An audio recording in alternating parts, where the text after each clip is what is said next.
Everyone, welcome. We'll start the program with the invocation. So please compose yourself, sit straight, hold your palms, and close your eyes completely.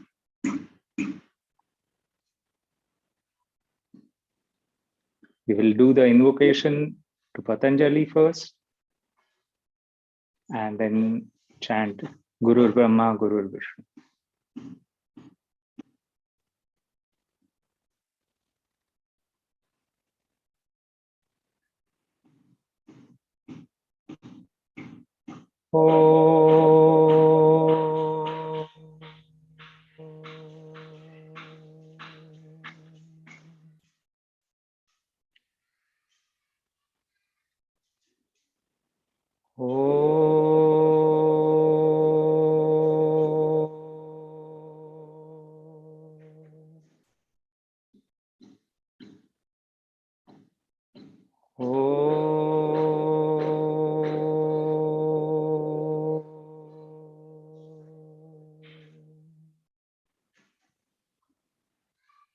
योगेन चित्तस्य पदेन वाचाम् मलं शरीरस्य च वैद्यकेन योपाकरोत्तं प्रवरं मुनीनां पतञ्जलिं प्राञ्जलिरानतोऽस्मि आबाहुपुरुषाकारं शङ्खचक्रासिधारिणम् सहस्रशिरसं श्वेतं प्रणमामि पतञ्जलिम् गुरुर्ब्रह्मा गुरुर्विष्णु गुरुर्देवो महेश्वरः गुरुः साक्षात् परब्रह्म तस्मै श्री गुरवे नमः। हरिः ओम्।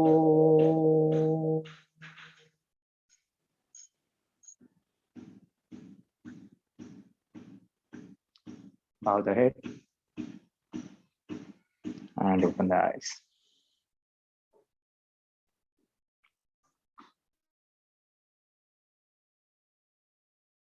Good morning, good afternoon, good evening, depending on the part of the world you are living in. And today we are celebrating our dear Guruji's 103rd birth anniversary. To be very honest, to me, it doesn't feel like a birth anniversary. It is more like a birthday because Guruji's presence is so strong in our lives. And I'm sure people around do feel him being there with us. So it's not really an anniversary. You know, all of us who are present here on the screen, we were very fortunate to have the opportunity to spend a lot of time with Guruji apart from the classes. And that is the time that we understood why Guruji was what he was. What made him from a young lad, sickly lad, to this gigantic superhuman divine yogi who could touch the lives of millions across the world, from a time when it took even a letter to took a letter about 2 to 3 weeks or sometimes 4 weeks to reach from one corner of the world to the other. How did he touch the hearts of millions of people through his teachings of yoga and through his presence? So today, friends, there are many people in the world who have had this unique opportunity, and all of us have our stories which are sustaining us even today. But we had this small group of people who will be sharing their experiences, their stories of how Guruji has touched, and these superhuman qualities of Guruji, as I say so. So we have Pandurang Rao. And I must say that anybody who has ever visited the institute or even thought of visiting the institute knows Pandu, as we call him. There wouldn't be anybody who doesn't know Pandu. So he will be talking to us. His life with Guruji started much before he was born. His father and Guruji were friends even before Guruji got married. So Pandu has literally spent all his life with Guruji. If he's worked, if I may call it work, it has always been at the institute and nowhere else. Then we have Jawahar. Jawahar has been a student of Guruji since the 1960s. And it was one fine day in 1984 that Guruji told Jawahar, who is from Mumbai, and Jawahar's father and my brother Birju, my father, that is my father, on a Sunday morning that he's going to take these two boys with him to the US. And I think they had no clue, they hadn't traveled. And that was a big change. And they're going to share, and he's going to share about the times they had with Guruji traveling, which must have been quite a learning. Then I have Pachi from Madrid, Spain, who has spent a lot of time traveling with Guruji in Europe and Israel. And if I'm not mistaken, Guruji has stayed in his house in Madrid, and he is going to share some of his experiences. Then I have Stephanie.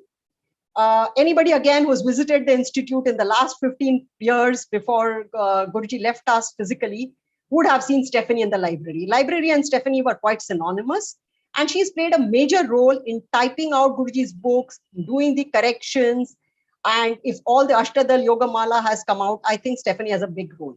But apart from the big role that Stephanie had, then I'm sure there was so much that Stephanie learned just being in the library when tons of visitors came to meet him. And then we have the youngest in the lot, which is Raya. Raya started as a child, and especially during Guruji's 80th birthday, enacting a play. He played Guruji's role, if I'm not mistaken, Raya. No, he was there in the play. And after that, Raya spent almost the whole day at the institute for long periods of time. So before we start these interactions, I would like to give the new audience a gist of Guruji's life during the decades that all of us have spent. It would generally be, and this is in Pune, it would generally be that we don't know what Guruji did at home, and we are only going to talk about our personal interactions and experiences and what we've seen. But Guruji would come to the practice hall around 8:39. He would either be practicing or teaching, and in the earlier days, he would take the intensive classes. Then the classes would be on, and people who are practicing attending the class would not even have known Guruji was present in one of the corners. The practice would go on till 12, and then lunch at home, and then back between 2 to 3, he would be in the library. The library was like the sanctum sanctorum of the institute, apart from the main yoga hall. And it is here that many visitors from across the world came to meet him. It is here that Guruji wrote most of his books. It is here that lot of informal teaching happened, and people just sat in the library awaiting the moment when Guruji would be talking with somebody. There was nothing in isolation as far as Guruji was concerned, nothing behind closed doors. And then he would either be resting or in the earlier days go back to the yoga hall. Life appeared simple, but the amount that this life has achieved is immense. So I'm going to now start with Pandu, the one who possibly met Guruji very, very young. And Pandu, any memories of your childhood with Guruji? Well, can you hear me? Yes.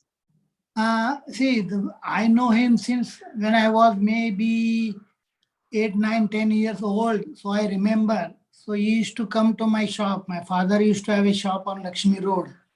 And I was knowing him that he is only teaching yoga. And I used to just talk with him those days. And I was knowing he is teaching yoga. Later on stage, every time I used to say, I want to come and do yoga. I want to come and do yoga. And it is gone like 10 years. And maybe somewhere in 1969, I remember I was maybe 17, 18 years old that time. Then he said, now don't ask me because I know you are not going to come. And I said, no, I will come. And I met him in Loyola School where Guruji used to conduct classes in the school. And that was my first class. It was Wednesday evening, 6 p.m. So a couple of students from the Pune, they used to come there.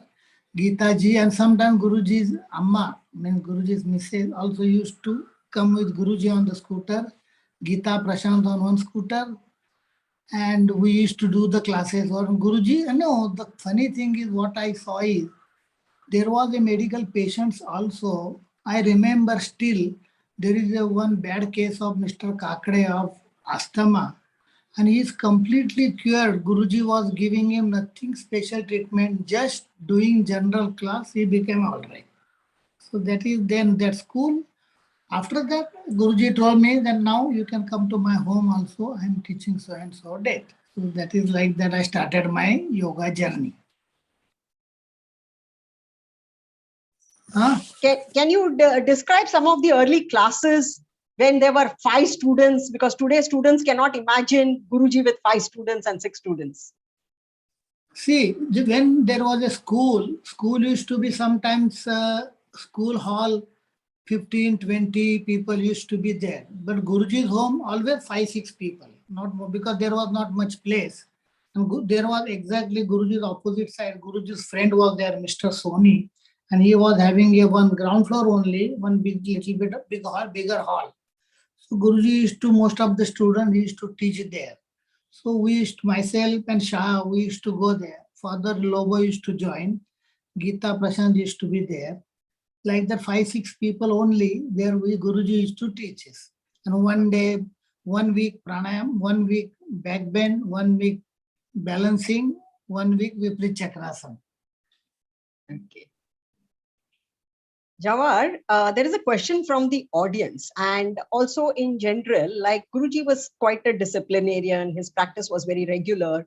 So when Guruji went abroad, when the schedules were very tight, so what happened to his practice? 84, you went with him for the first time. What were the kind of schedules? When and how did he practice? Actually, there was no change in his practice. Once he was settled in a place, his practice timing was almost the same. Early morning, maybe at 4 or 4:30, he would have his coffee, practice his pranayama, and then he would be out in the hall or the room. If there was a smaller place and by himself, he would practice in the room. If we were around him, we would all practice in the living room. Of course, everything was silent. We would stay in a place. If we saw Guruji doing standing asana, we did standing asana. If Guruji is doing back bends, we started doing back bends. And all the while, he would observe what we were doing. Quietly, he would observe. And then after the practice was over, he would have his coffee again. Then he would tell us, the way you guys are practicing, I don't think you're going to make any headway. So you have to, when you're observing me, at least you're seeing that I am also doing. You have to look with very sharp eyes to what we are doing, to what he is doing. And then maybe you will catch something or the other. But then, of course, the compassion in Guruji would always resurface. He would come to one of us and then quietly adjust us. We wouldn't even notice it. He was there. He would come behind us. Or if we were in forward extensions, come and quickly adjust us and just go away. That's it. He knew exactly where to touch you. And that was it. And in an instant, you just got the pose. That was it. That was the silent way of teaching. You didn't have to tell him what was wrong. He knew what exactly was wrong. He knew exactly what needs to be done. And he came, did his job, went back to his own practice. And that was it. And of course, they were very tight schedules. So therefore, we would always be ready with a light breakfast. So mostly the host would provide for the breakfast, but there were times when we were to get just among ourselves. So he would have something very light, preferably dry fruits, milk, and that was sort of his diet for the day. So it was very frugal, if I may say so.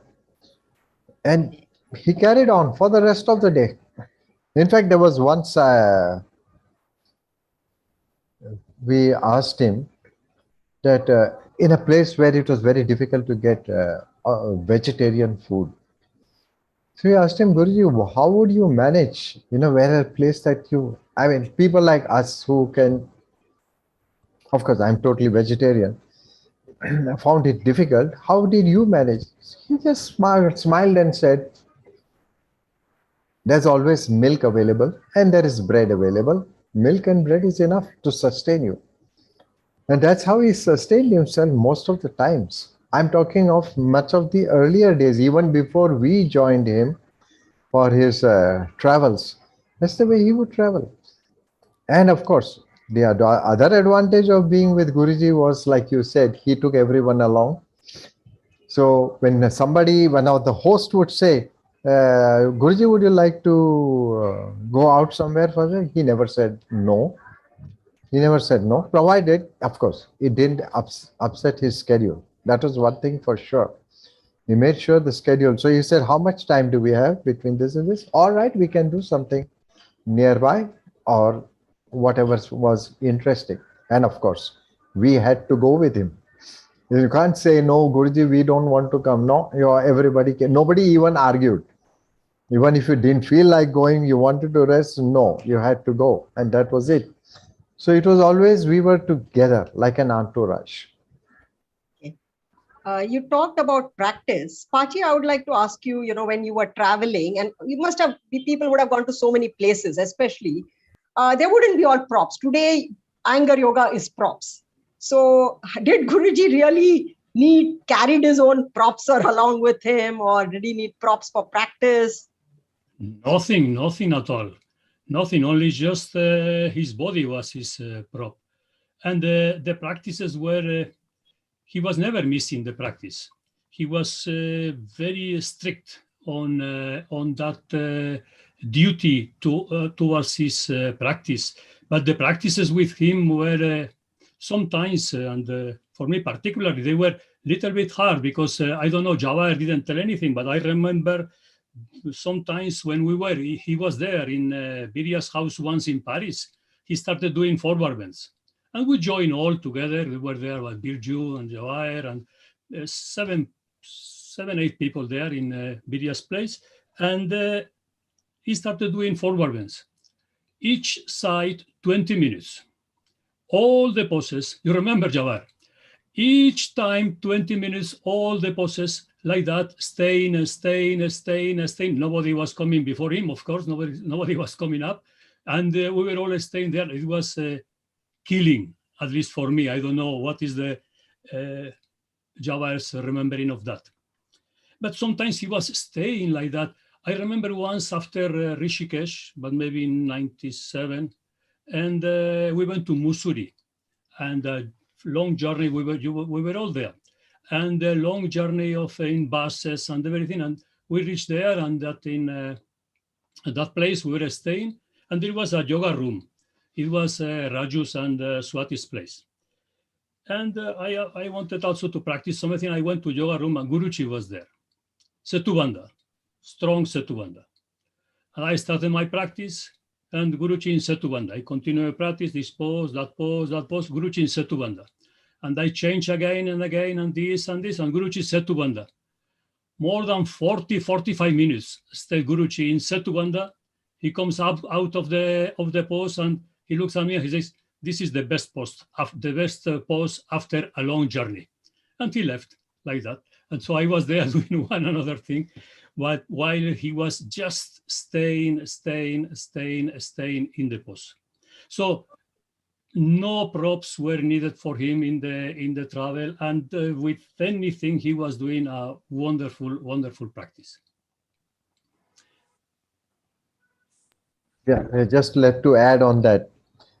Even on the staircase, they were in some homes, he would know how to use the staircase to do the inversions, etc. And so once he asked, how long can you do Shavasana? Now look at that. He said, how long can you do Shavasana? I said, Guruji, I don't prefer Shavasana. I would rather do Ardha Halasana supported rather than do Shavasana. And then he revealed to us something very interesting. He says, I can stay, that means Guruji can stay, absolutely silent for 105 minutes in Shavasana. So that was one of those things. Like Pachibai, now I remembered it when he says he was still in Setubandha for such a long time. So you can understand when he practices Shavasana, he could stay for a time like that. Yes. Raya and Stephanie, we have seen pictures of Guruji. We have seen Guruji practicing, and in these are pictures from 2014, and the hall would be empty. People would come and practice, like Jawahar and Pachi said. He would continue, and these are some of these pictures which have been taken. They have not been posed photographs. I don't know who's taken them, possibly. But could you want to, or sometimes a practice on, do you want to say something about these pictures or these times of Guruji's practice? And what was its impact when you were there? 1/4 his age.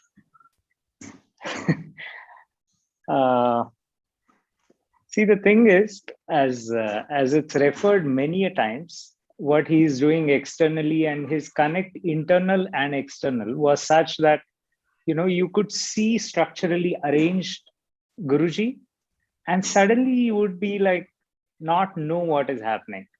So as Pachibai was just telling, and I was, when I started, I was 20 something, and obviously it's the age, it's the much more craziness than now. So at some point of time, after I had started practicing on a more regular basis, one day I decided I will do what Guruji does for that much time, supported. So Guruji went to Dvipada Viparita Dandasana. He was facing the rope wall, and he just went to Dvipada Viparita Dandasana. So there is no way that he could have seen me. So I went into the chair. And I stayed in the chair for Viparita Dandasana, arms put in and all that, And then after like about 8 minutes, 10 minutes, my things begin to burn. I'm stretching the quadriceps as he's stretched out his legs. I'm doing it on the chair. I'm 20. He's about 83, 84 kind of at that age. And so I tried to stay. And after 20 minutes, when I was so well settled and everything was burning to such a degree that I didn't know how to come out of that position, Guruji went down. I was like, whoosh. And because I just didn't know how to come up, I stayed for another 2-3 minutes and then finally had to pull myself out. And the practice went on, and he went on to do drawbacks and other stuff by when I was like sitting down. So after the timing of 9 to 12 was over, I went to him and I told him, Guruji, this is what happened. So he, of course, had a beautiful, hearty laugh. And he said, what to do now? I'm aging. I forgot to come down off the pose. So I was like, that was one of the very early, like first 2-3 years in my practice. I was like, okay, it's something different. So what looks outside that he's staying for 20 minutes, there's something different happening inside. So it's not like you're just structurally holding that position, which I tried to do, holding that position for 20 minutes structurally, even on the chair. But if that something inside, the dive, the scuba dive that he would take in that apparent structure, we wouldn't know how to handle that.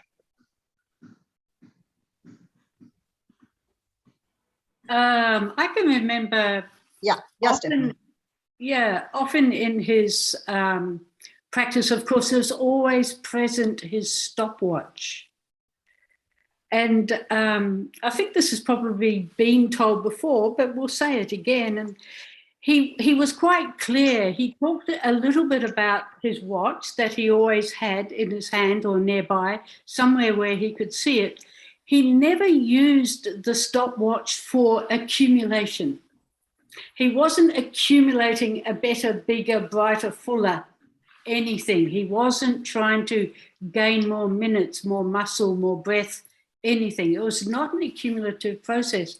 What he said to us, what he told us about the use of a stopwatch was that he was using the watch so that he could tell, because often Guruji would start off on a practice, and on a certain day of the week, perhaps he would do his backbend practice. And in his later age, yes, he would use props. That merely meant he used long timings as well.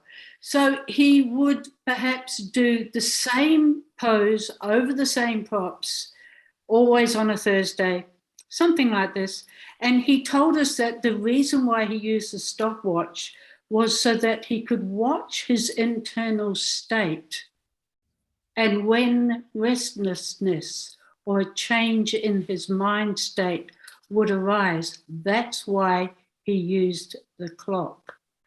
And it was kind of like, because everybody else times themselves like a race. But no, he used in order to see the change in his internal state.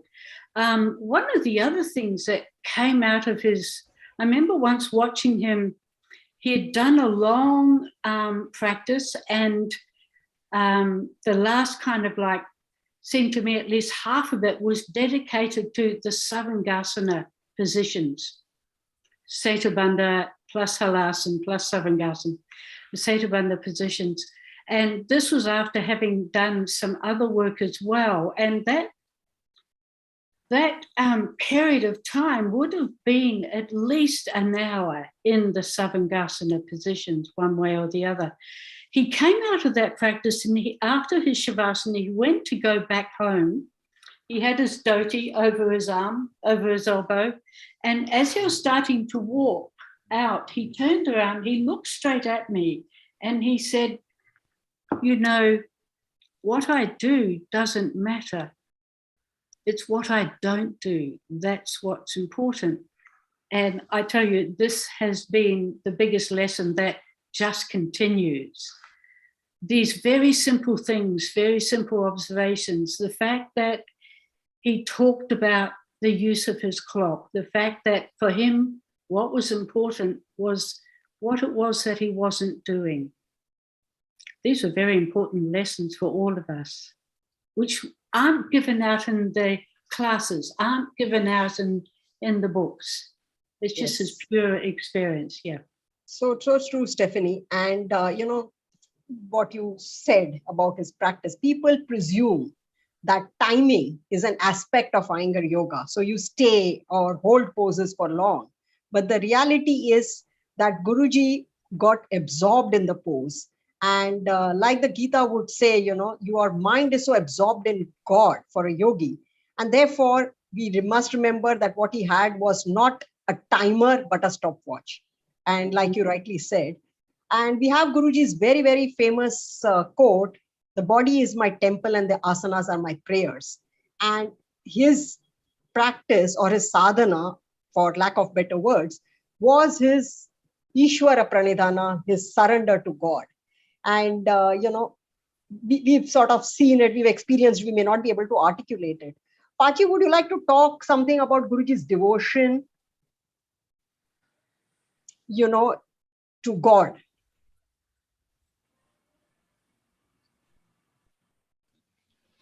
Okay. When traveling with him in different places, we want to speak about his devotion, okay? So it is normal to understand, being a devoted man, that when we were in Tirupati with him, for example, at the feet of Lord Venkateshwara, it was normal to see him in that degree and that grade of absorption at the feet of the Lord. It was, I will always remember those particular moments when he was there completely inside. And I was thinking, okay, he's living his faith, he's living his devotion towards his family God. But I was surprised in a different way when I saw him in a similar way in front of Moreneta in Montserrat. Virgin Mary statue in Catalonia. When he was in front of her, he was also like this, concentrate inside, looking inwards, and in a state of concentration. I saw the same in France, in the Cathedral of Chartres, or in Notre Dame in Paris.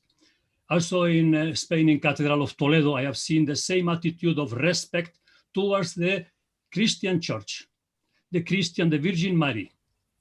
And especially, I will never forget, in Jerusalem, at the Holy Sepulchre, after making the queue, we were inside, and I will never forget that face, that state, that light coming from him, and that state of absorption there with the hands holding the palms in front of the chest, and how he was living that moment. I was inside the cave, in the inside part. Vidya was near to the entrance, and he saw that the watchman, the keeper who was there for the queue, many people were coming, the watchman was stopping the people to come in because he didn't want to interrupt. It was very quick. He didn't want to interrupt that state that he was seeing in Guruji, and he stayed and stopped everyone till Guruji brought the hands down and got ready to go out of the cave. So this absorption, I remember now very clearly, that state of inwardness in that Christian temple, that I will never forget. That was the clear proof for me that when he was telling that any way going towards the hill, the summit of the hill is a good way, all the ways are good, all the religions bring to the same God, that he proved that he was living that really in the day-to-day life. Very touching, Pachi. We have seen, and it gives you goosebumps when we start recollecting. Guruji, actually a yogi, saw the soul in each person. I don't think Guruji saw individuals or anything outward in a person. He went directly to the core. So Pandu, you've had people that for 40, 45 years you have been at the institute with Guruji right from the start. You would have a lot of visitors coming to the institute. People from all classes, backgrounds. Anything you would like to say how Guruji would meet them, greet them? See, normally Guruji used to come to the library about by 2:30 or 3 p.m. And I myself used to come at the same time. Whoever used to come to meet Guruji earlier days, everybody used to come after 3 minutes and they used to sit near my table. I used to go down and ask the eyes to brief them, Guruji, so and so person is there and he want to see you. And he said, okay, let him come down. Then the person will come down, or whoever is maybe, they will meet. Sometimes Guruji must be busy completing his letter, because many times those days, dictation he used to give, I used to write a letter, or then later on Kumar and other people came like Manda and all. So whoever people used to come, the timing was to come after 3 p.m. And then till 6 p.m. you used to meet the people. And after 6 people, you used to go to the hall for the classes, or whatever class is there, to either help or to go do his own practice.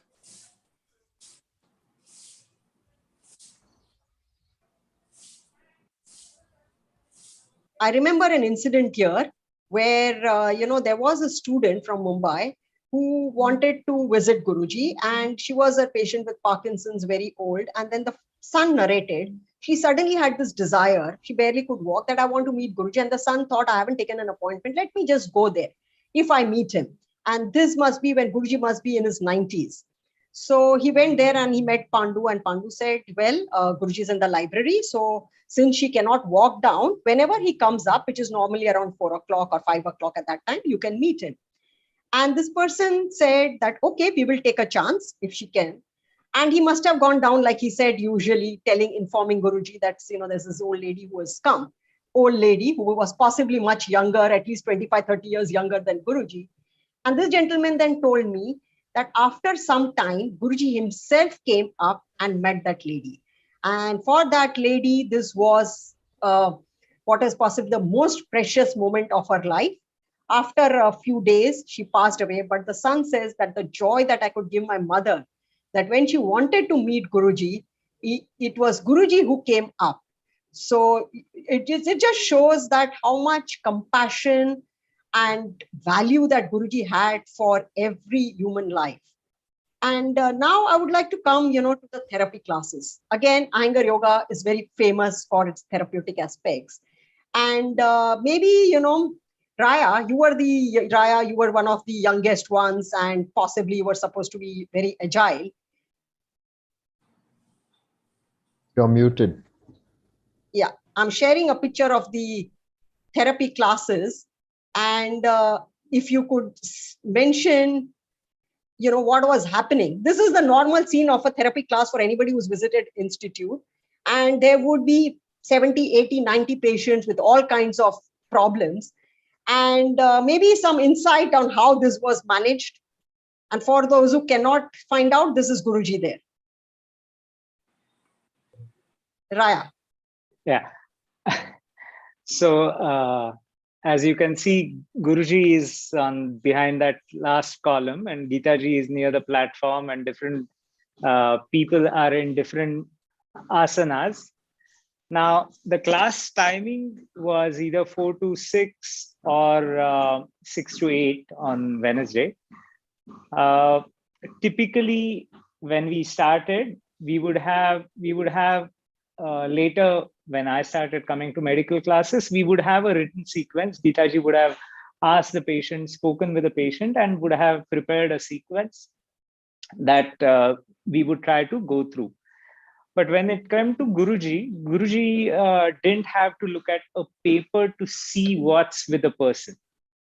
He could see the person, and he could see the problem, he could see the difficulties, he could see the limitations all in once. So then he would go from one end of the hall to the other end of the hall. So typically, if there is a particular assistant, say for example, I'm helping someone to do Supta Padangushtasana 2, he would just quickly come there, look at the person, what I'm helping that person, and would just say, do this way, not this way. And it can be from the angle of the rope that one needs to pull to, don't make them do Supta Padangushtasana 2 right now, make them do Ardha Chandrasana and then come to Supta Padangushtasana. So it varied to different levels of corrections, adjustments, inputs. Before you know, he's gone. He's gone on to work on some other people. And from that corner, he has an eye. If you are, whatever he's told you, have you done it properly? Raj, I don't know if you can see me or not, Yes. but if you would, if he would have, I remember this very vividly. Raj, if you could spotlight me for a second. There was a heart patient, and that person was in Purvottanasana, and he just took a, not even took a blanket, he just said, take the blanket and fold it this way and put it under his back in a particular position, and he just went, and before I could fold and put it in, from that side, he sent someone saying that Raya has done one extra fold. So don't put extra fold, that person will get a backache. So just, and I just remember the way his hands used to move, how to fold it. In that, there will be so much non-verbal thing going on. Like you can't put it in words, he would just like show you. So if you can catch it, and yeah, as you said, I was probably 1/4 his age. Moving was so slow. The grasp was obviously like it was properly ignorant, and we just didn't know. But yeah, I mean that was so fascinating. And sometimes he would show it and open it and say, now do it. So sometimes if the time permitted, he would make you do it again, see and do. So, yeah. Steph? If I may add here, Sure. one of the experiences when we were on the trips abroad, Guruji would just walk into a room and look at a person far away, and he says, that person has a problem with the spine or something like that. He would just say, this guy, something is not correct with that person. There was one instance, sorry, where a person was doing Janu Shirsasana. We walked into the class and everybody was in Janu Shirsasana. He saw one man struggling. So he just went up to him and he said, remove your t-shirt. You'll be surprised. That person removed his t-shirt. There was a piece of flesh missing from his spine, which had been excavated because that person had had cancer in that region. Now he could see it. He could just see it from a distance. The man is clothed. He walked into the room. He picks up that person. This was his, I don't know what to say, his divine sort of vision with which he could see from a distance what was wrong. And of course, we have seen it also in the mega classes that he conducted. He was that person with that yellow t-shirt. His right leg is not straight. Go and help him. Things like that. So this is one of those fascinating things about Guruji. In fact, there was a question from the audience that how, when Guruji taught such large numbers, how did you get his personal attention? And anybody, I mean, when Guruji's voice was there, say we look at the 80th birthday, it was about 800 people, the first mega class, I would say, in India. And it was in Ambrosia. It was something which was planned the plan was there, but the venue had to be shifted last minute. And the entire 800 people, we never knew we heard the voice, we never knew where Guruji was. And all of them were alert. So nobody could, be sort of slack. So, but just to answer this person, if anybody would like to give some more examples, because I think everybody has seen Guruji, Gitaji, their eyes were all over the place. Okay, if you really wanted his attention, all you did was not to listen, not to follow what he was saying. That was enough. Did anybody have the courage to do that? No, but in the group of people who didn't know him, and who would come to class, he would immediately catch the person. You're not paying attention. It was like that. And he would, yes, he would ask the person, is there something wrong? Why is it you're not able to follow? That was his compassion part. Somebody didn't understand the language. Okay, he understood that sometimes the accent was different. So people sometimes did not follow. But if that person did not follow, he went up to that person, or he would bring that person up on the stage. And if that person, again, if he did not follow, he would ask somebody to translate, so to help the person. He always saw that everyone benefited from the session. Nobody went home dissatisfied, sort of thing. Not only, if I can say, not only that he was seeing immediately what was happening in the class, but even I saw somebody in a session, somebody, Guruji, telling somebody in a session, are you not ashamed to think these kind of things in front of me?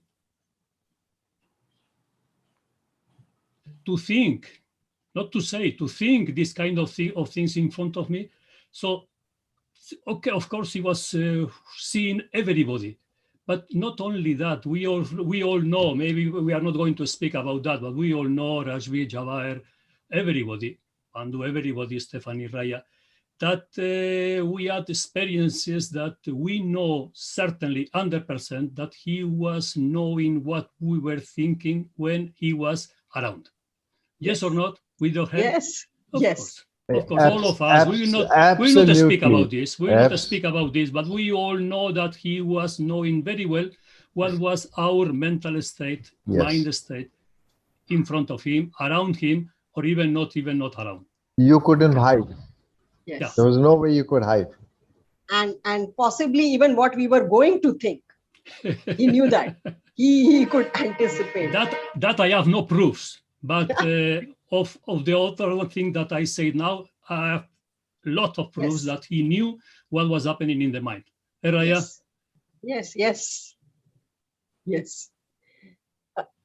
Yeah, As you said, thankfully you have already said that we are not going to speak about it. So okay. I'm safe there. Talking about Guruji's energy.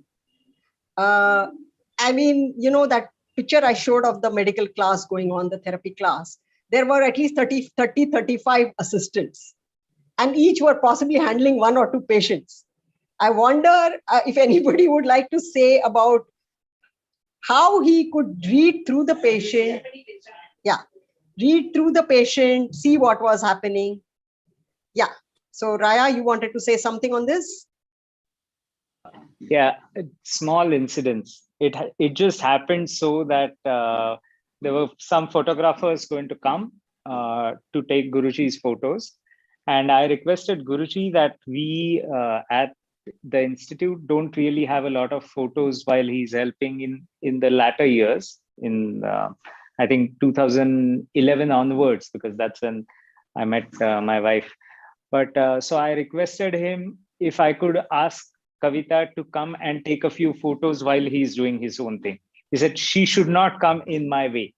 And so the class went on. She was there. She took photos. After the class, when we were coming home, my wife one more time, as in with other contexts, but said, you should be ashamed of yourself. Guruji is 90 plus, and with the speed that he moves, with the speed he adjusts, with the speed he sees, with the speed he's done everything, and you people are struggling like, the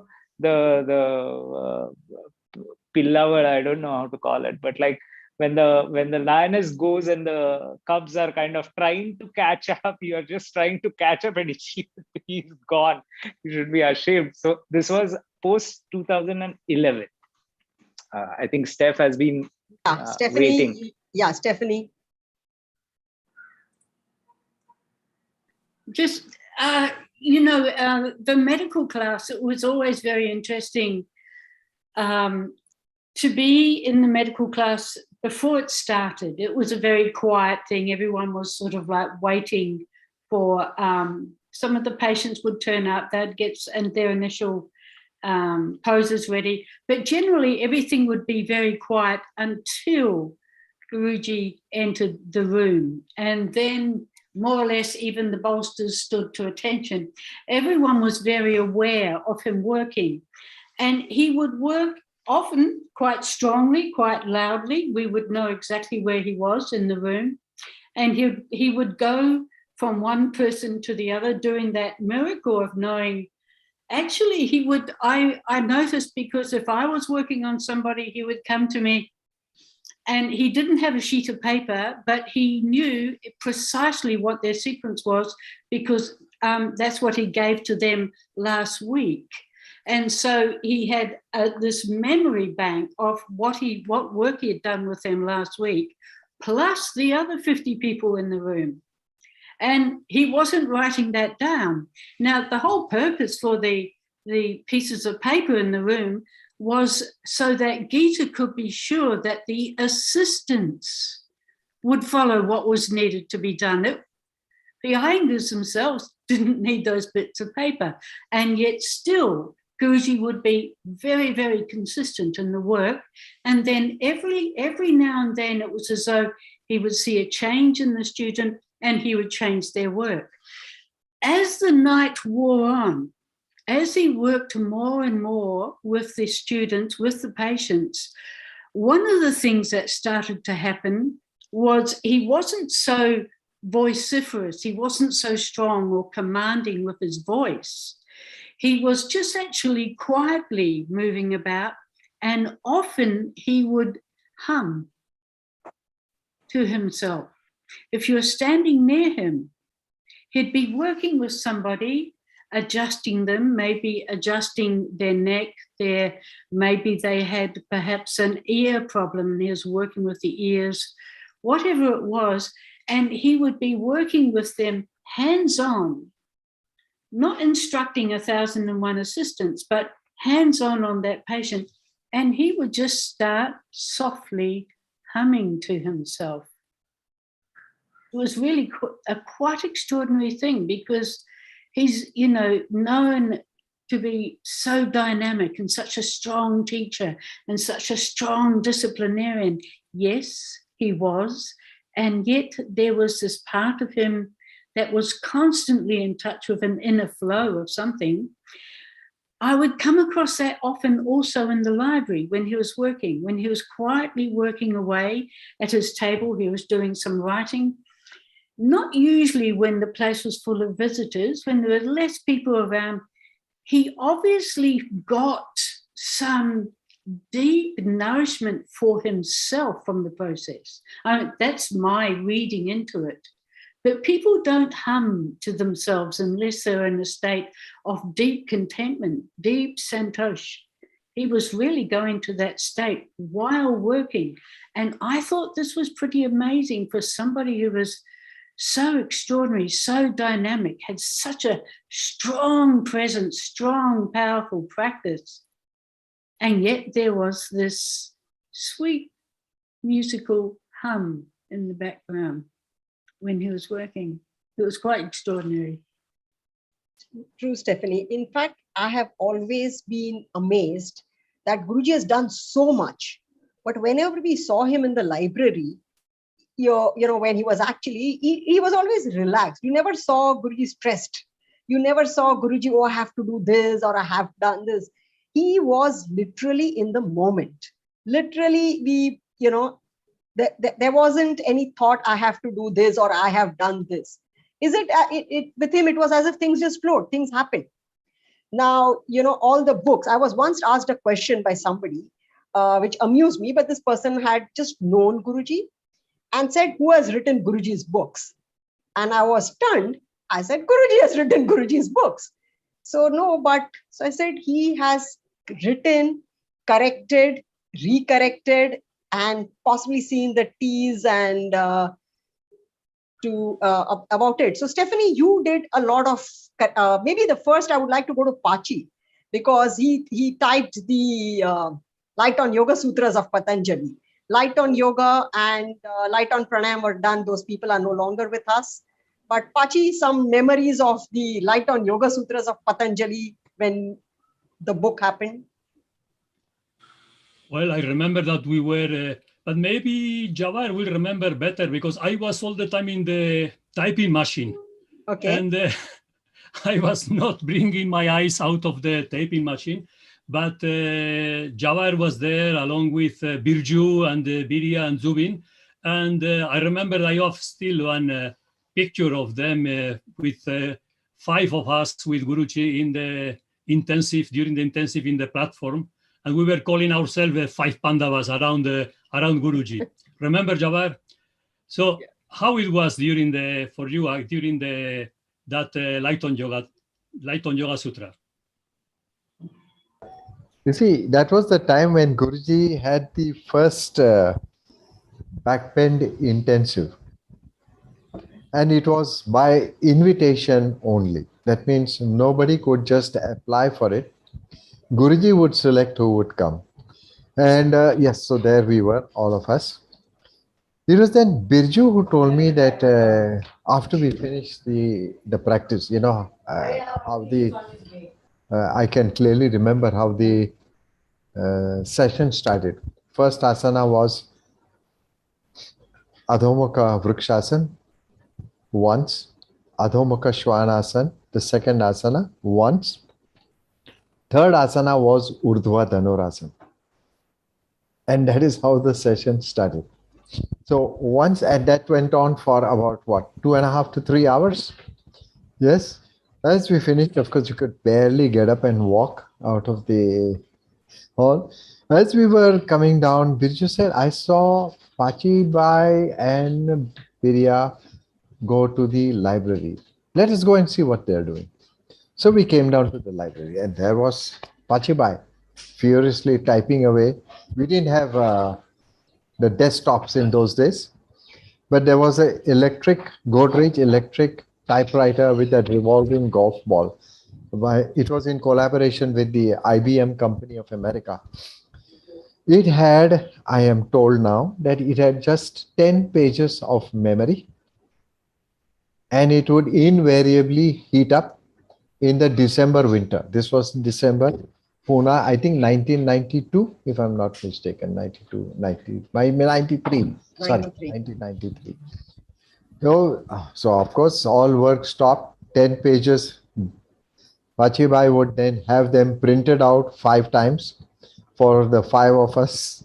We would sit, correct it, give it back to him. So he made the grammatical corrections or spelling mistakes, recorrected it, reprinted it out again 5 times.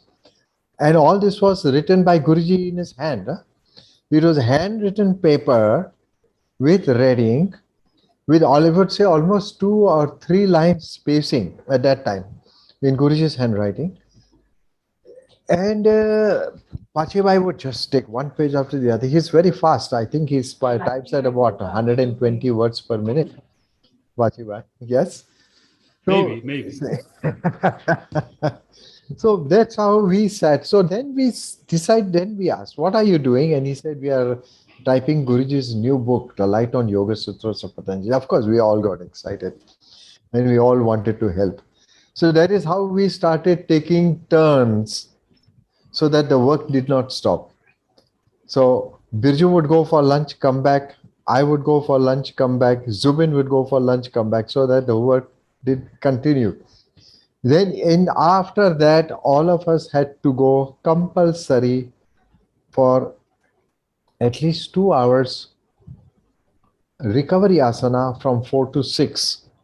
And God help you if you practiced back bendings. Guruji said, anybody does back bending during the recovery time, you are only allowed to do Shirsasana and Sarvangasana. That's all.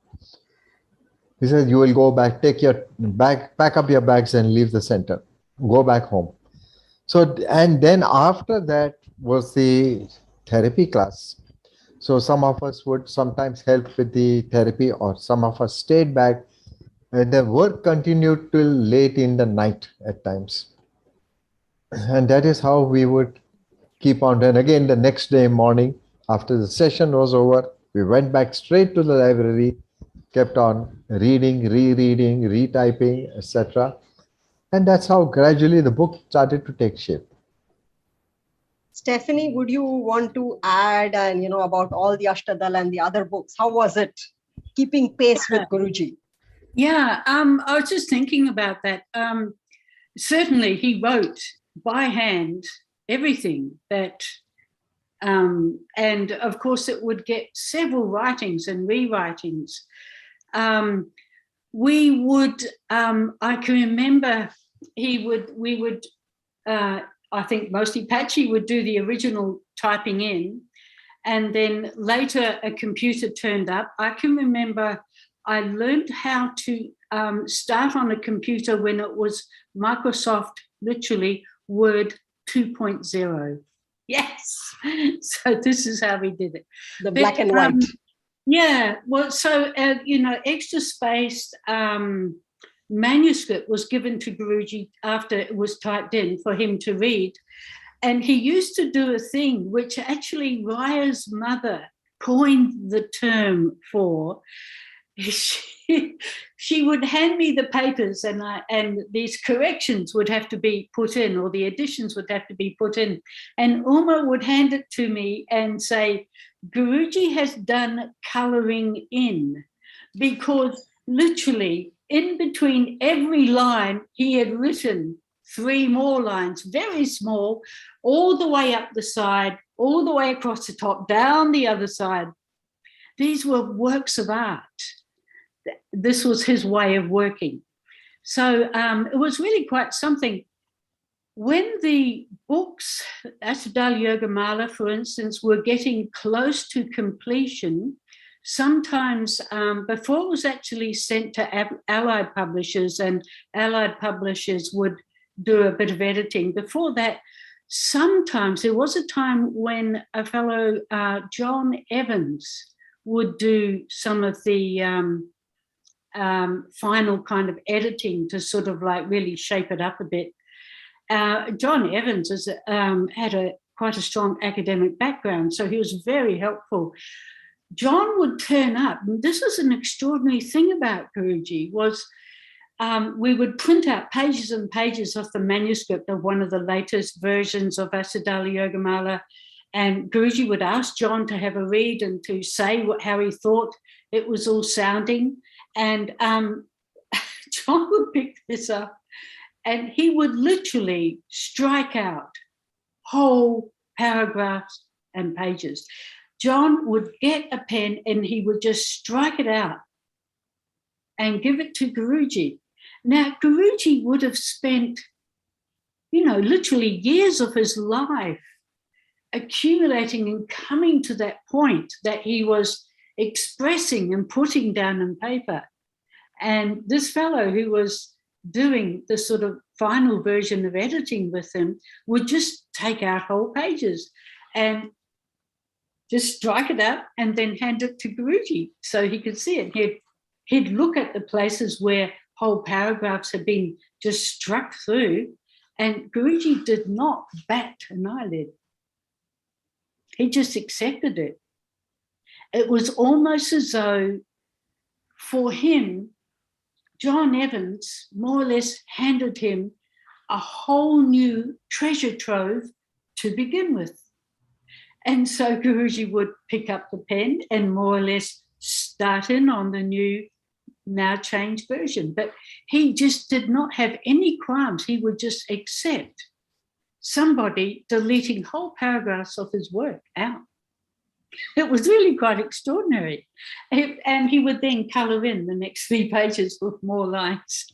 It would come and go a bit like this. Yeah. Yes, but Stephanie, that is all right that Guruji was accepting John Evans' corrections, all of them. But yes, you know as well as me that after John's corrections also, again, he was coming to the test and he was completing and changing some sentences and again completing to make more sense. So it was just for people to have in one idea of how the things were done. Text was there. It was the original articles of Guruji, and then that taped and put in front of him. He was correcting, adding. Well, I remember many articles were together, almost a copy, one of them in the beginning published in different place. I remember once in Viria's house in Paris, I went from Madrid with full of articles and we were selecting and putting together which is the same copy of this, but this paragraph is not here, this is not here. All were Guruji's articles. But as they are being published in different places, we were taking and selecting this article from here with this paragraph of this article, which were his corrections to be published in that particular magazine. Yes. So after that, it was put in front of Guruji. He was doing a lot of corrections.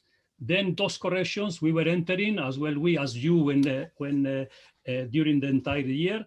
And then it was sent to John Evans. John Evans was correcting for English, and sometimes he was saying this is difficult to understand, and this should be a repetition. John would just, he would point out the repetition.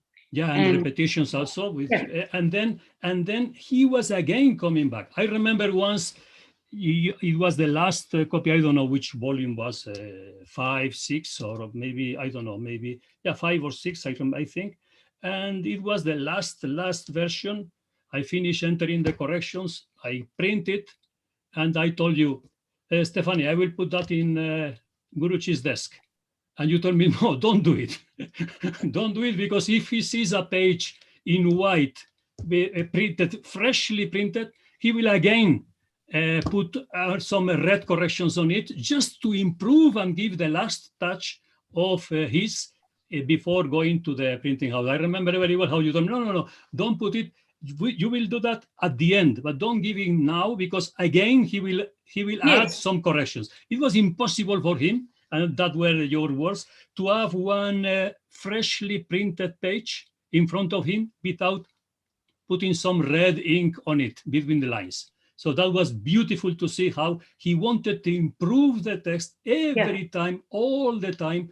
And Yes. then it was a good time because we had the computer. So we need not to do, as Jawahar was telling, from for Light on Yoga Sutras, each time to be printed again, as the machine was not having memory.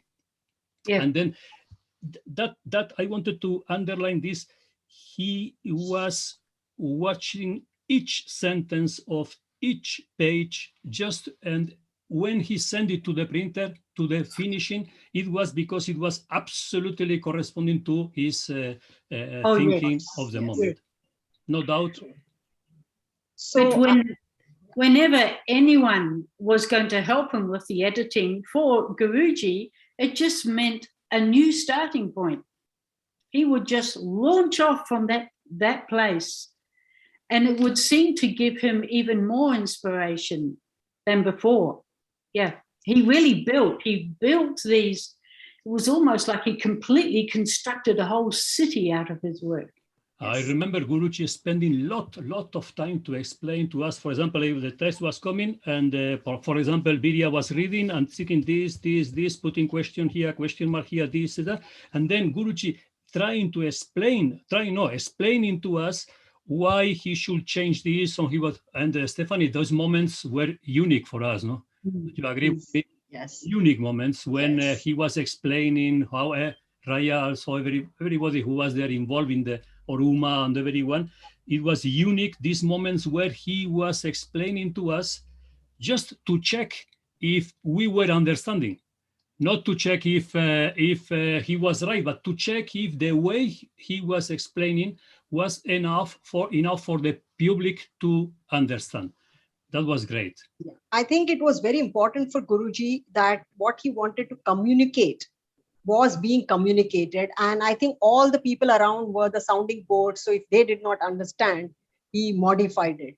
And while you were talking of this, while you were talking of his extraordinary work of the Ashtadal Yoga Mala, which was, the very, very deeper aspects of yoga, if I may say so, that point of time, there was work on yoga for sports. And we always had our joke with Pachi Bhai, where he would say that, it was the BCCI board for cricket control in India who had asked for some kind of a manual on sports for cricketers. And that's where I was asked to help out. And when that work was going on, and Ashtadal, he gave that same importance to this book also. So we would always joke, they're doing high spiritual work, whilst I was doing the mundane work, as they would say it. And Absolutely mundanity, absolutely mundane.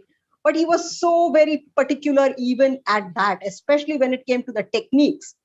Like I remember how many times he must have said, what have you learned? You can't write simple tadasan.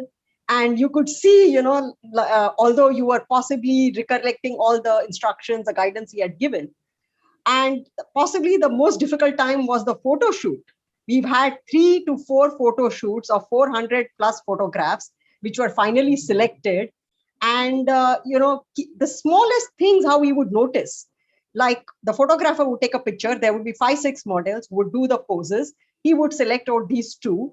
The photographer would take the picture, and digital cameras, high-end photographers quickly click, and he would show it to him, and somebody's, little 1 millimeter movement, and he would catch it.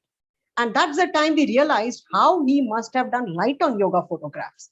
We are talking of 2005, 2006, digital cameras, perfect lighting, so many people doing it. And Guruji solo, literally solo, knew what angles to take, what the right lighting should be, so there would be no shadows. There was no cleaning up of the pictures. And I think it was a unique experience with half a dozen models, if I would say so.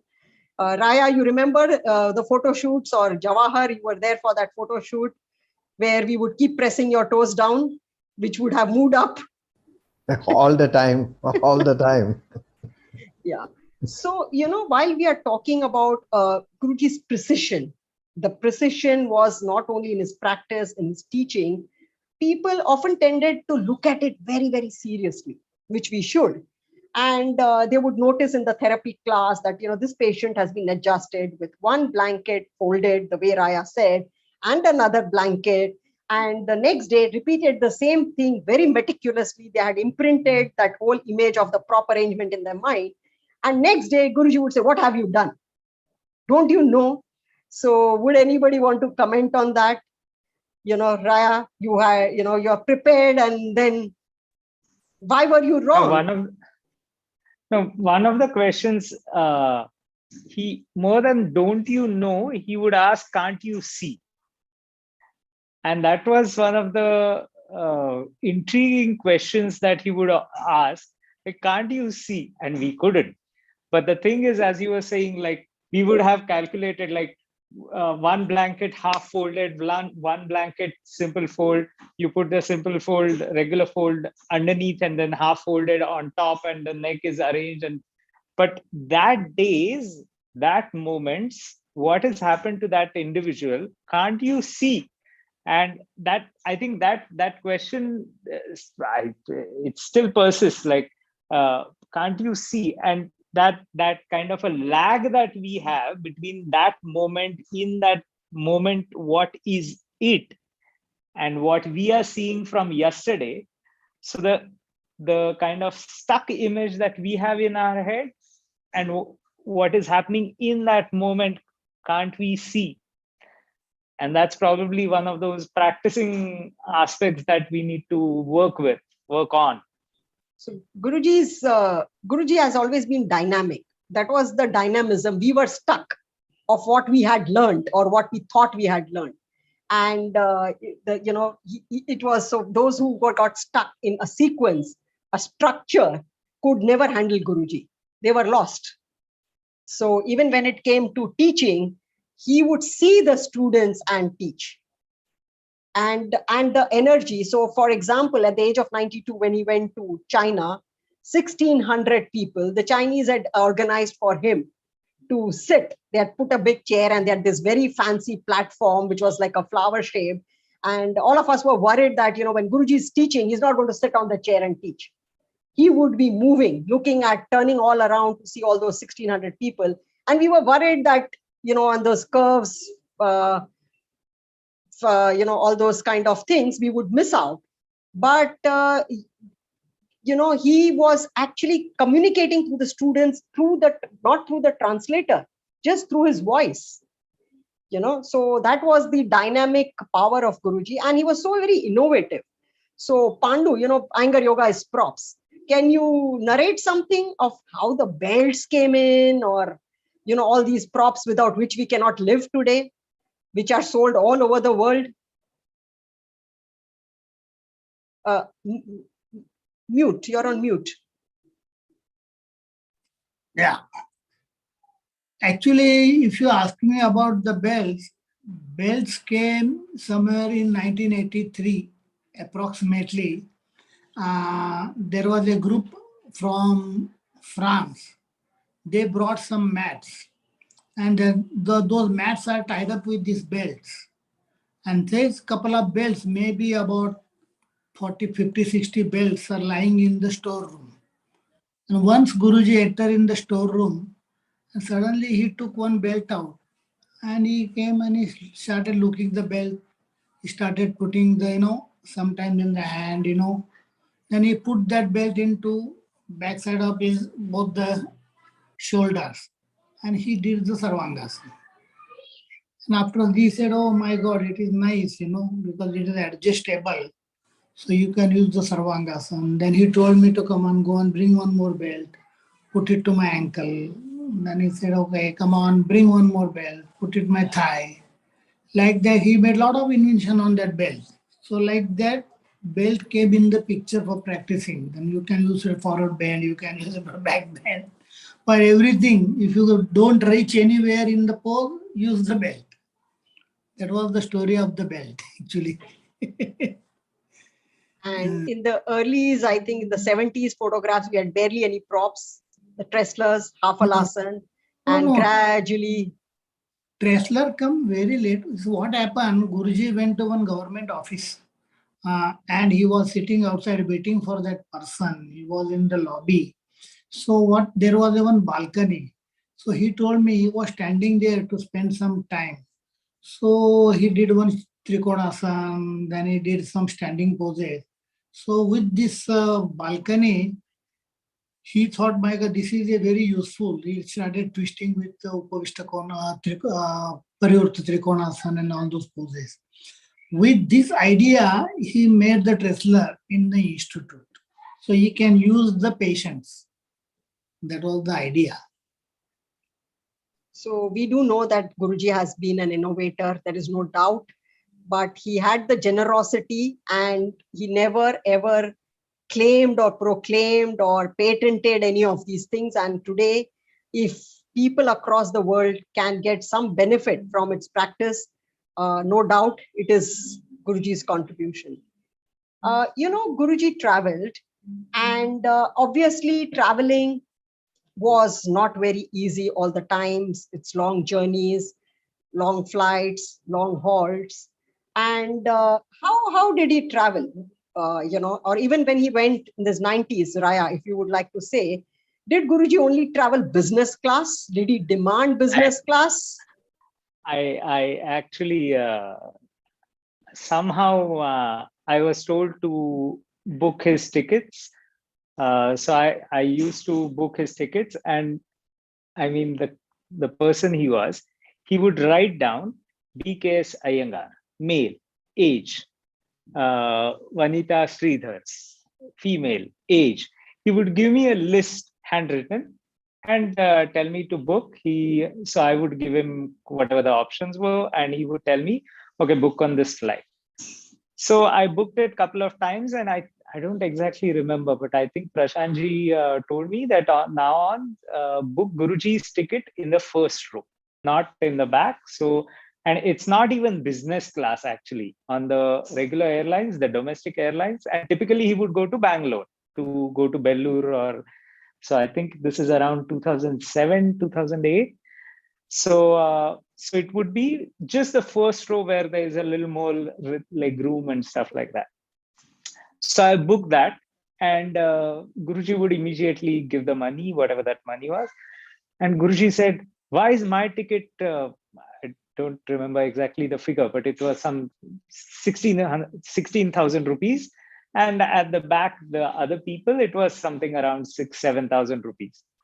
So I said, no, you should travel, and Prashantji has told. So he went by that. He had gone to Bellur for some function. It was, so whenever he went, there would be some kind of function. It's a Gav Jevan. The entire village would come to eat.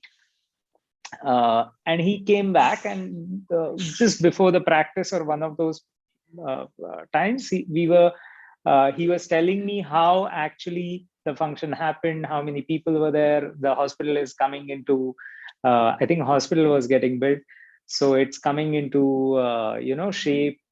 And he said, he just went quiet for a moment, and he said, you booked this 16,000, 18,000, whatever that amount was, that extra money you spend on me. I feel so sad that if you wouldn't have spent that, we could have still given few more people to feed. We could have fed for few more people. So I was thinking, this man, I mean, he's at an age and at a position where, that shouldn't matter. But he had such a fantastic feeling towards everyone that he didn't really appreciate being pampered himself. Spending that money on himself wasn't a cool thing to do. Raya, when you were talking about Bellur, especially in the early days of Bellur, when the Ramamani Nagar was coming up, I happened to be in Bangalore, so I used to visit very, very often. And there, like you said, there would be food for the entire village. And very often, the children, the villagers were so poor. So they would come again and again. Although a lot of food, they would take it back and come back again. And that point of time, the feeding would go on, say 3:30, 4 o'clock in the afternoon. And Guruji was always the last one to eat. He wouldn't eat before, because he would say, they are all my guests and they should be eating first. So, and he was not young. He was 88, 89 at that time. but he always fed the others. He always, for him, he saw the divinity in each soul. There has also been a question, like Guruji would travel across the world. And did he have any specifications of where he would like to stay? Where did he stay? Was he, wanting his specific kind of a hotel room or something? May I tell Pachi? something about what Raya was telling about the tickets? Once we were going in a car, that time Xavi Alongina was driving from his place, Alicante, to Barcelona. And in the middle, it was a long journey. And in the middle of the journey, about 2 o'clock in the afternoon, 3 o'clock maybe, we stopped in a beautiful city in the middle, was Peñíscola. And we were having some food and this, and then we were speaking with Biria. We were speaking about what to do because Guruji will reach tired to Barcelona. We're going to Jordi's place, but we have to stop before in Reus for another center to be inaugurated by Guruji. It was a long day and long journey. So we decided that we are going to take one room for Guruji to rest in Peñíscola after having that break for lunch and having something. So I go nearby and I take a hotel room for Guruji to rest for 1 hour, 1.5 hours like this. And I go after taking the room, I go to the bar where we were and say, Guruji, there is one room already taken and paid for, because if not, he will say no. So the room is paid and we have to go there because they are waiting for you and just to relax on the room, on the top of the bed if you want or whatever you want. And we were going to the room and he told me, how much you paid? No, Guruji, this is not a big price. It's not a big hotel. It was a very normal hotel, not a top of hotel. It's a very normal hotel. It's just there just to relax. How much you pay? No, Guruji, it was how much you pay? I'm asking you. I have to tell. I said the price, and he told me he was not happy. He little bit shouted at me, telling, "You should not do that. You should not spend that money just for me to rest a little time here." Okay, now it is done, I will go because, no, he asked me, they will give you the money back? I say, I didn't know, but I say, no, Guruji, it is over. That money is, they will never give back. So, okay, I will go, but you should not do that. So he didn't want the money to be spent for his convenience and for his rest or for his comfort, as just now Raya was telling. Yes, and also when he stayed, he stayed in with students. Was there any specific requirement ever? Oh, no. Our house is not big now in Madrid, but let me tell you one more thing before that. When we were living, my wife and me were living in Paris, and once Guruji gave me something to keep with me of him because he was going to travel, and keep this because actually he was something for Biria's marriage. He was not yet married. Okay, he was something that he didn't want to give to Biria. He gave me, keep this for you, and then I will ask you. So I kept home, and then when he came, he told me, you do this, and I will tell you what to do with this money. Okay. When he came back, on the journey, he told me, okay, everything is settled. Okay, you give me the money back. I say, okay, that is in my house. Okay, we go. We were working on the metro. Both of us like this in the metro in Paris. We go to your house. Okay, but Guruji, it is very small. It is not a big house. Okay, we go to your house. Okay, we take the metro and we go, both of us, to the house. Miren was there. And before entering, I said, Guruji, this is really a small house. Sorry for the quality of the place I am bringing you. Okay, open the door. I open, we enter. It was a very small piece. And he looks at me and he says, don't be ashamed. This is the real life. This is how I was living long time with all my children in a very place, little bit bigger than this, but we were a lot of people there. And this is the place, this is the way that we were living, I was living. Don't be ashamed because you are living in a so small place.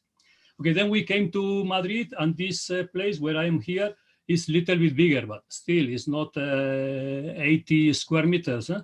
And when he came with but all the people who came with him, and we were traveling together. And to stay here, I say, okay, Guruji, sorry, it is a small house. It's bigger than Paris, but it's still a small house. No, this is a palace, he was telling. It's just a very, I'm telling you, it's 75, 80 square meters. This is a palace, he told me. And then every time when we were coming from Madrid or from the classes or from the lecture, okay, now we go to Pachi's palace, he was telling. So really anything was enough for him. We were considering it was not enough. We were trying to find the best for him. We were trying to take the best tickets for him, but for him, anything was more than enough, and he was really not asking for anything, and he was very, very, very easy to be with him and to receive him in our houses. Very, very, very simple. For example, if one day he was seeing that it was difficult for us to go for shopping and prepare food for dinner because we were a little bit short of time, he will very immediately say, okay, we go out for dinner. Though we knew that he didn't want to go out for dinner, he preferred the food to be prepared home, but himself was telling, okay, don't worry, we'll go out for dinner. But I saw it everywhere, in Madrid, in Paris, everywhere. Okay, we go out for dinner. We don't take this charge on you. He was very, very, very simple, caring of the well-being of the people who were receiving him, who were along with him, caring for everything. Okay, let me tell you just one more. I'm taking too much time. No, you can go. You can give your story. So once we were in Barcelona, one ashram in the mountains, they invited Guruji for classes.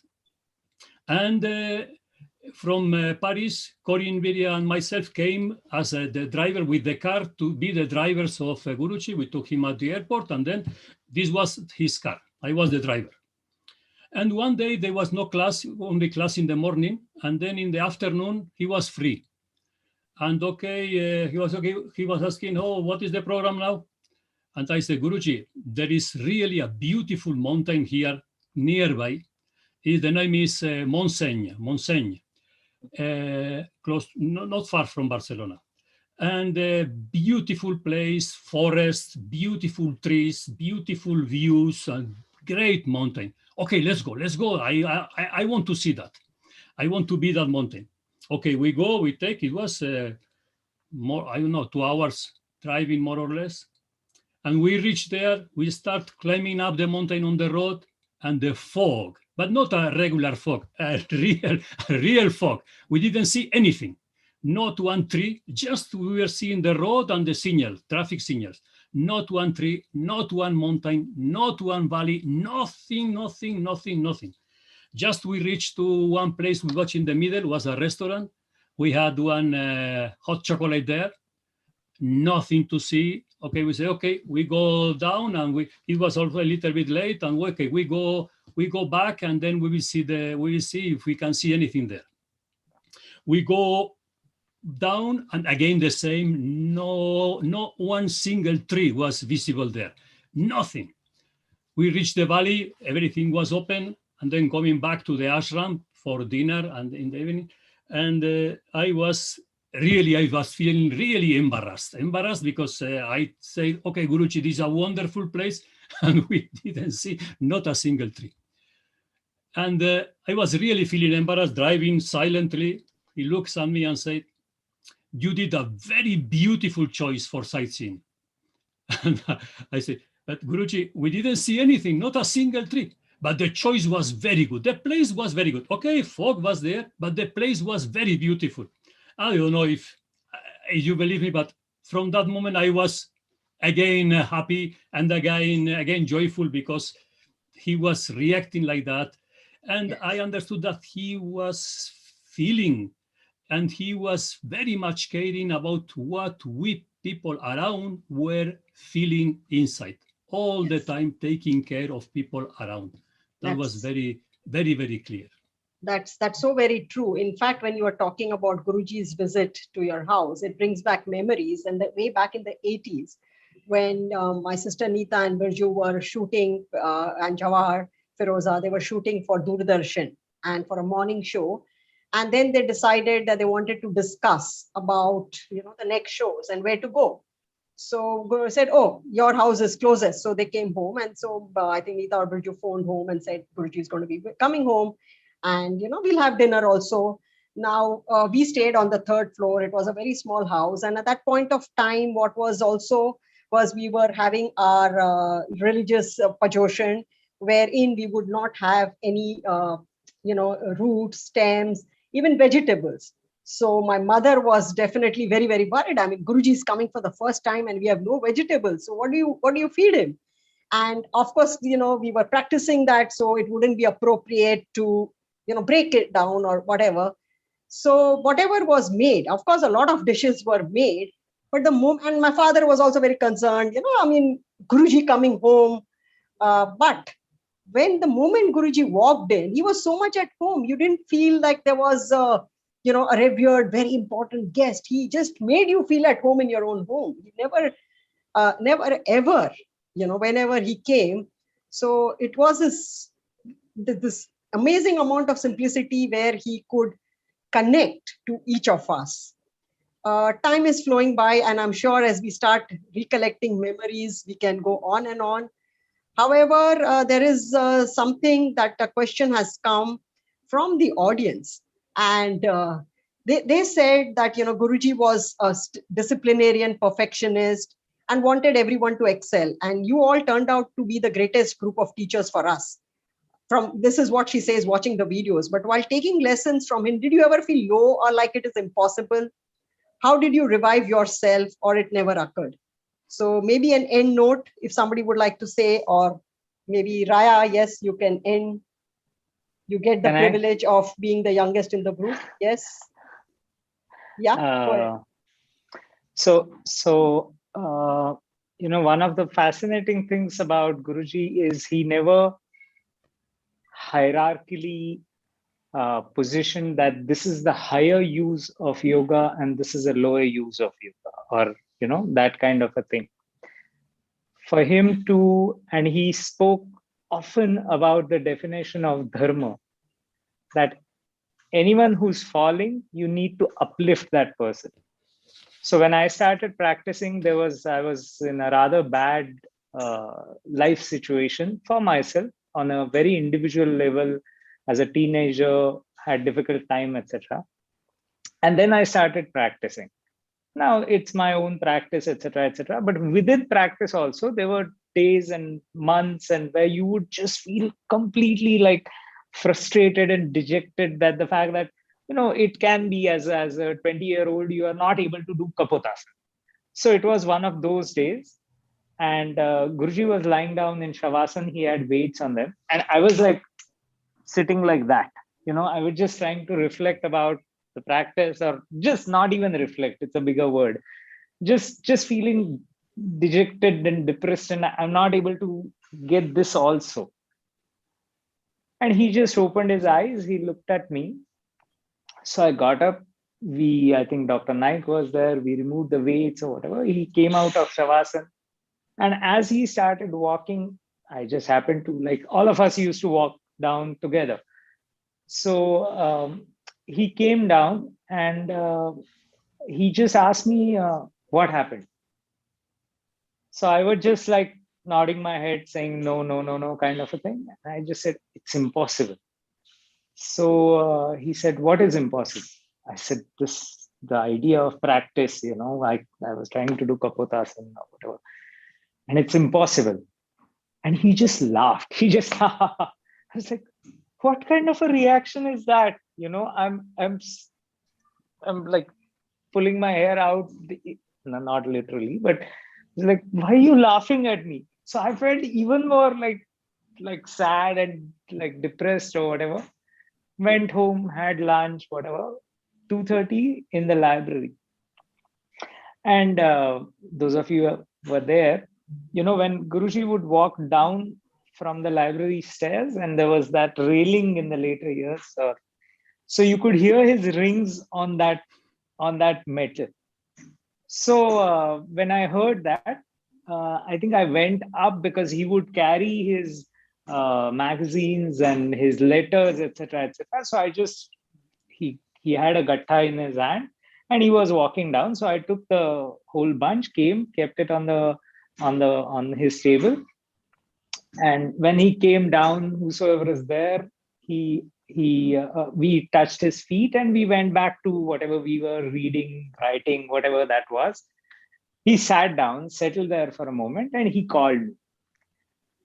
He called me and pulled out a copy of Art of Yoga, and he gave it to me. Said, "Open it." When I opened it, it had he had written there,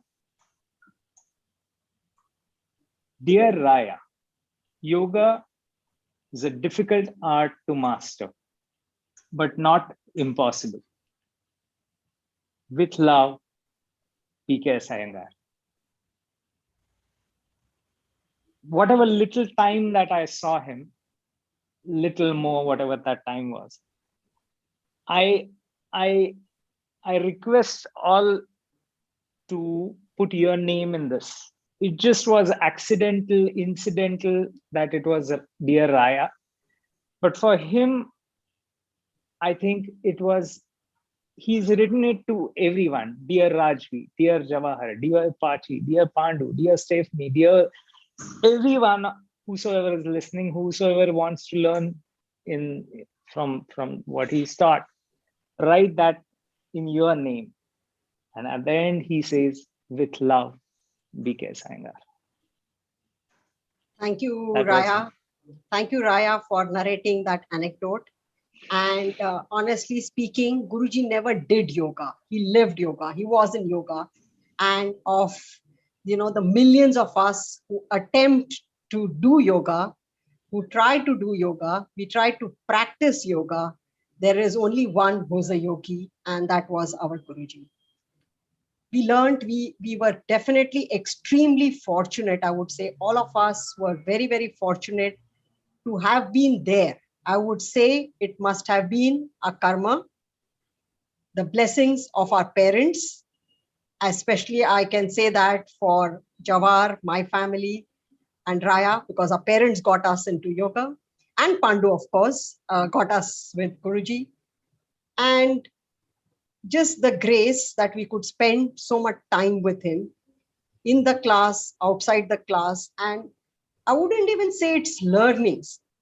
He motivated, he inspired, he actually went within us. He made us do things which possibly we wouldn't have even dreamt of doing. I mean, I'm not talking of poses or asanas, but the kind of courage and the confidence that he gave, the determination that he gave, he totally brought about a transformation in us. And we can go on talking, I'm sure, and there are many others who would have. So, but we have to also respect time.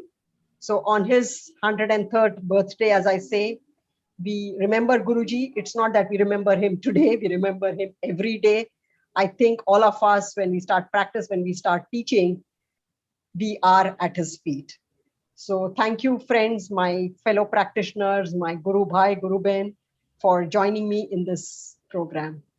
I hope for the newer generation, younger generation, who I would say have not had the chance to be with Guruji, to be in his presence, we have been able to share or for them to feel what it was to be there in his presence.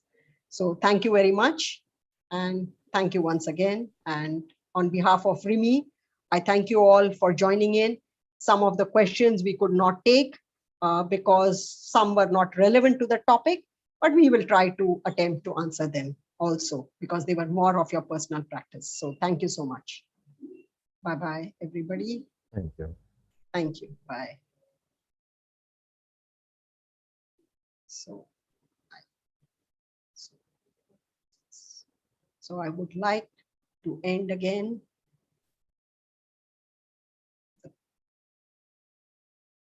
So we end the program paying our respects to Guruji. Thank you all for joining in. Thank you, Raji.